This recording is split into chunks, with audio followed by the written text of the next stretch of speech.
ठीक है ना, पढ़ लेते हैं। Ship is fitted with 3 engine E1 E2 E3। एक सिप दे रहा है, उसमें 3 इंजन है, और वैसे भी सिप काफी बड़ा होता है ना, तो एक इंजन से तो काम चलेगा नहीं। Engine function independently of each other, एक का फंक्शनिंग का दूसरे से कोई मतलब है नहीं। And with probabilities half 1/4 and 1/4, मतलब पहला इंजन फंक्शनिंग है उसकी प्रोबेबिलिटी हाफ है, दूसरे की 1/4, और तीसरे की भी 1/4। For the ship to be operational at least 2 of the engine must function. कहता है कि शिप अगर ऑपरेशनल है, मतलब चल रहा है या उसके अंदर सब वर्क कर रहा है, तो कम से कम 2 इंजन चलने चाहिए। और कम से कम 2 का मतलब क्या है, एक ना चले, ऐसा ना हो कि एक ही चल रहा हो या एक भी ना चल रहा हो।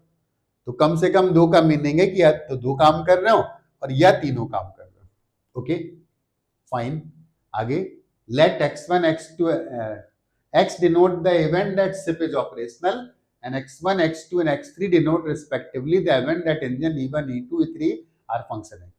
ये सिप फंक्शनिंग उस इवेंट को बोल रहे हैं।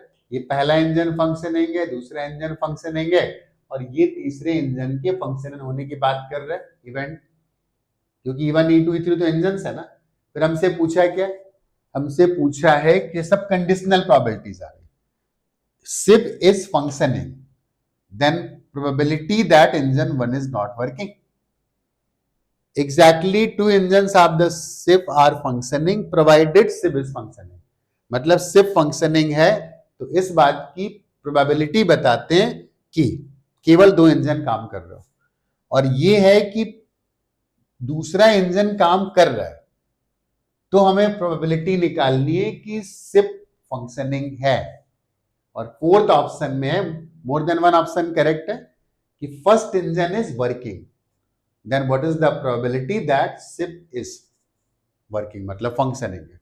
ओके, तो जो वैल्यूज हमें दिए हैं उन वैल्यूज को पहले लिख लेते हैं। क्या क्या गिवन है, probability that first engine is working is 1/2, probability of second engine functioning is 1/4, and probability of third engine functioning is 1/4। अब कंडीशनल इवेंट्स, कंडीशनल प्रोबेबिलिटी की बात कर रहा है, तो हम लोग सीधे सीधे प्रोबेबिलिटी और निकाल लेते हैं। कौन सी, probability that ship is functioning. तो शिप का फंक्शन करेगा जब या तो 2 इंजन काम करे और या तीनों काम करे, ठीक है ना। तो मैं सीधे लिख देता हूं कि तीनों काम करे, मतलब पहला हाफ प्रोबेबिलिटी से काम करे, दूसरा 1/4 से, तीसरा 1/, एक इवेंट तो ये हो सकती है। शिप के फंक्शनल होने का मतलब है या तो तीनों काम कर रहे या फिर पहला काम ना करे। तो first engine is functioning with probability half, then it is not functioning same probability के साथ, या तो होगा या तो नहीं होगा। हाफ अगर होने की है मतलब फंक्शनिंग की है, तो नॉट फंक्शनिंग का भी हाफ रहेगा। First engine is not working, second working and third working. यह ऐसा हो सकता है कि first engine is working and second is not working and fourth is working. तो सेकंड इंजन के फंक्शनल होने की प्रोबेबिलिटी तो 1/4 है ना, तो नॉट फंक्शनल की प्रोबेबिलिटी 1 - 1/4 दैट इज 3/4। इसमें सेकंड फंक्शनिंग नहीं था, फर्स्ट फंक्शनिंग है 1/2 से, सेकंड फंक्शनिंग है 1/2 से, थर्ड फंक्शनिंग नहीं है 3/4 से, क्योंकि थर्ड के फंक्शनिंग होने की प्रोबेबिलिटी दिया है 1/4, तो उसके नॉट फंक्शनिंग की प्रोबेबिलिटी दैट विल बी 1/4 था, नॉट फंक्शनिंग का 3/4 आ गया। ऐड कर लेते, सबके नीचे तो सेम आ रहा है, 4 × 4 × 2, यहां से 1 आएगा, यहां से 1 आएगा, यहां से 3 आएगा, यहां से 3 3 6 2 8 एंड दिस विल बी 8। सीधे लिख देता हूं, ऊपर कितना था, ऊपर 8 था और नीचे 2 × 4 × 4 मतलब 8 × 4, तो 8 8 तो कैंसिल हो गया एंड दिस वैल्यू इज 1/4। हमें एक वैल्यू और पता चल गई px, जरूरत पड़ेगी एंड दैट इज 1/4। ये किस बात की probability, that ship is functioning. Okay, अब एक एक करके आते हैं, ठीक है ना। पहला पार्ट चेक करते हैं, प्रोबेबिलिटी x1 कॉम्प्लीमेंट x। तो प्रोबेबिलिटी x1 कॉम्प्लीमेंट x, ये कंडीशनल प्रोबेबिलिटी, वो क्या बोल रहे हैं, provided that ship is functioning, then calculate the probability that engine 1 is not working. इसको क्या ध्यान से देखना, इसमें तीनों वर्क कर रहे थे, x1 x2 x3, ये इवेंट थी x1 बार x2 x3, और ये इवेंट थी x1 x2 बार x3, और ये इवेंट थी x1 x2 x3 बार। तो इंजन फंक्शन करेगा, यही तो चार ऑप्शन हो सकते हैं हमारे पास। तो कहता है इन ये तो इवेंट हो गई कि इंजन फंक्शन कर रहा है, तो इस बात की प्रोबेबिलिटी बताओ कि इंजन 1 काम ना कर रहा हो, राइट। तो मैं इसको ऐसे लिख देता हूं ना, probability that engine 1 is not working provided ship is working divided by ship is working, मतलब फंक्शन है। अब सिर्फ वर्क भी कर रहा है और इंजन 1 काम भी नहीं कर रहा, तो पक्का दो इंजन तो काम कर रहे होंगे। तो इस बात का मीनिंग था कि ship 1 is not, sorry, engine 1 is not working but engine 2 is working and engine 3 is working and provided ship is working. तो सिप वर्किंग की प्रोबेबिलिटी तो हम निकाल चुके हैं ना, मतलब कुल मिलाकर के इस वैल्यू की बात कर रहे हैं, इस बात की प्रोबेबिलिटी की सब हो रही, मतलब हमारा सिर्फ फंक्शनिंग है।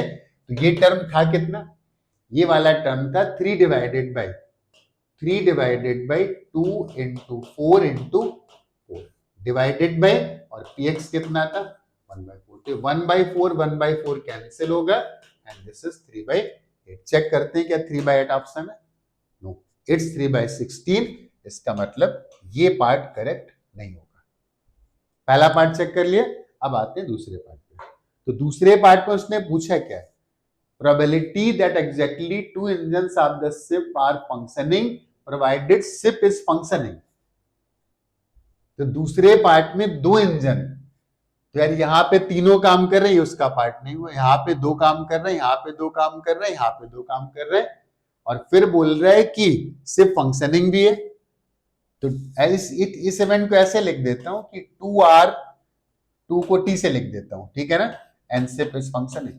इस टी इवेंट को मैंने एक इवेंट डिफाइन किया है कि ओनली 2 इंजन्स आर वर्किंग।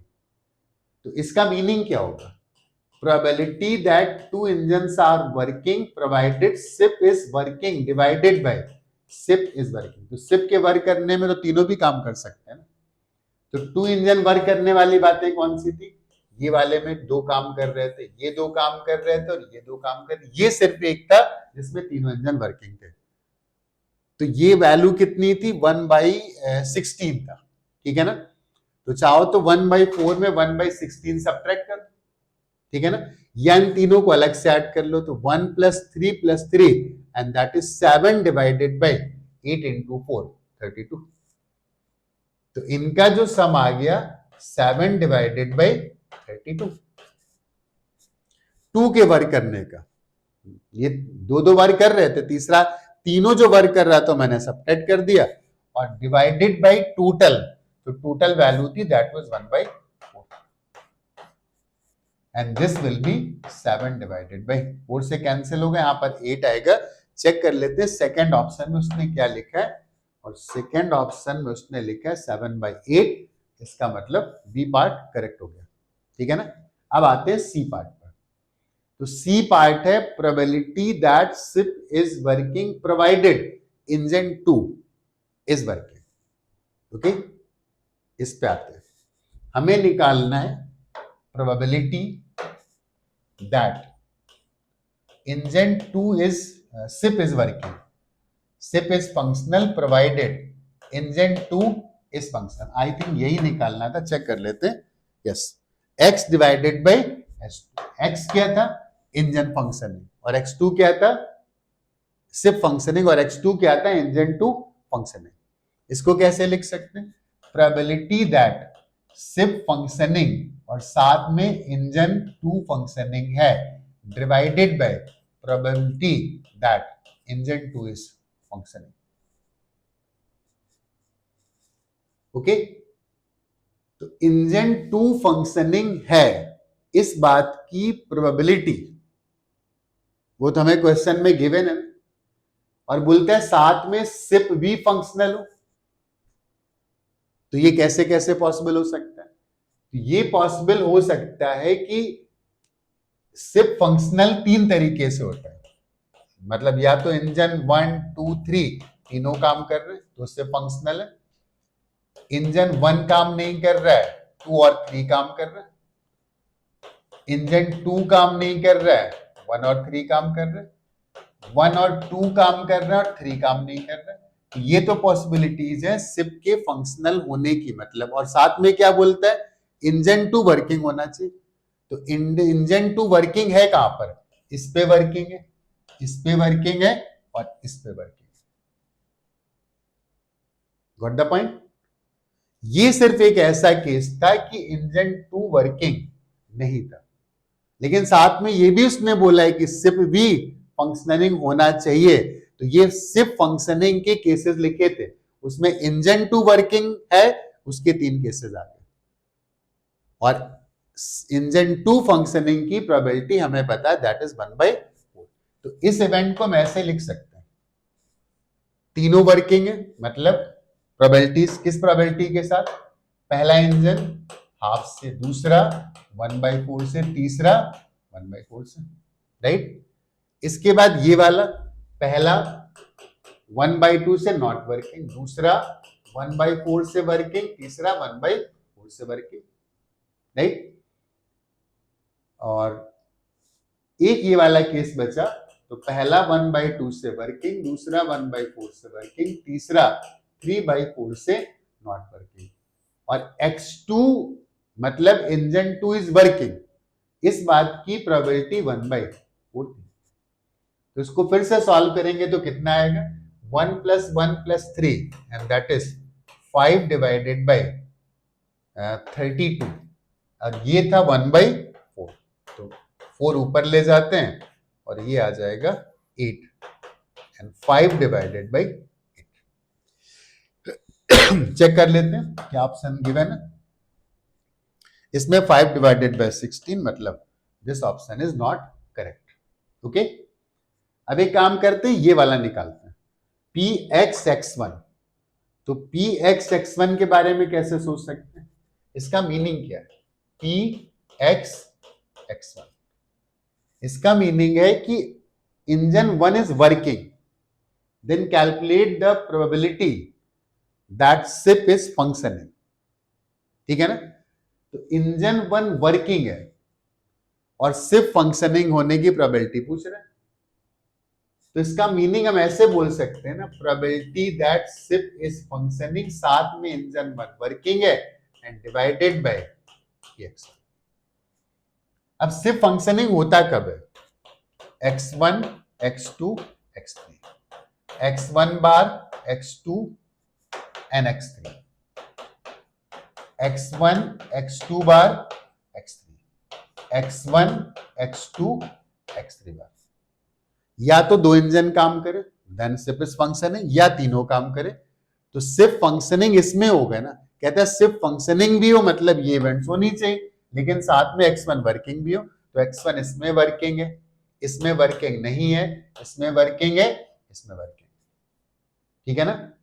तो ये 3 पॉसिबिलिटीज हैं, अब 3 में से कोई एक ही होगी ना, तो ये वाला लिख लेते हैं पहले, तीनों इंजन वर्किंग है, 1/2 से पहला, 1/4 से दूसरा, 1/4 से तीसरा, ये वाला केस हमारे उसमें आएगा ही नहीं, because engine 1 is not working. इसमें इंजन 1 वर्किंग है हाफ से, 2 वर्किंग नहीं है 3/4 से, और 3 वर्किंग है 1/4 से। इसमें इंजन 1 हाफ से वर्किंग है, इंजन 2 1/4 से वर्किंग, और 3 3/4 से वर्किंग नहीं है, और इंजन 1 के वर्किंग होने की प्रोबेबिलिटी हमें क्वेश्चन में गिवन थी, दैट इज 1/4। इसको भी सॉल्व करेंगे, 3 + 3 6 + 1 7, तो this is 7 divided by 32 divided by 1/4, and this is 7 into 4 divided by 32, तो this is 8 and this is 7 divided by 8. Check करते हैं क्या ऑप्शन है. तो 7 divided by कुछ गलत कर दिया क्या?